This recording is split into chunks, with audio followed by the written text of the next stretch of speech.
تنكروا في زي منتقبات. شهد على واقعة بولاء الدكرور والجناة دخلوا الشقة بحجة الجيرة قبل قتل السيدة وتقييد ابنتها.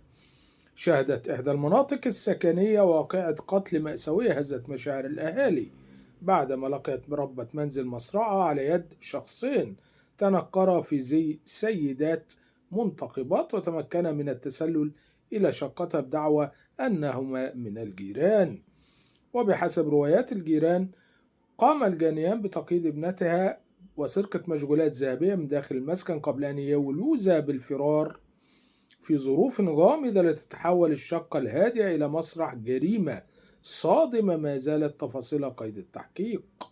قام حسام جار الضحية في تصريحات صحفية قال حسام جار الضحية في تصريحات صحفية لموقع أن الأسرة معروفة بين الأهالي بالمنطقة بحسن السمعة والالتزام، مؤكدا أنهم يعيشون في هدوء تام ولا توجد لهم أي خلافات مع أحد.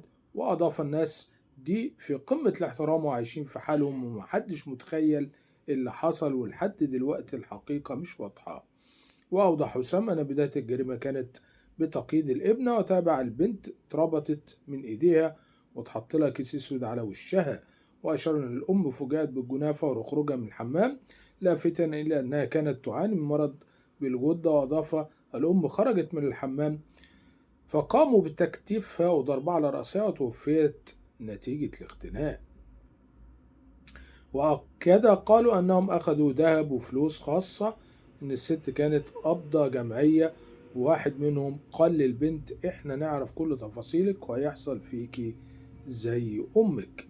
الجريمة وقعت في وضح النهار دون أن يشعر بها أحد. جريمة تعد الأولى من نوعها بهذه الطريقة في المنطقة، دي أول جريمة بالشكل ده تحصل هنا. والمكان عام، والحادثة حصلت الساعة 10 صباحا دون أن يحس بها أحد، ومفيش كاميرات في المنطقة، فدي كانت عاملة أزمة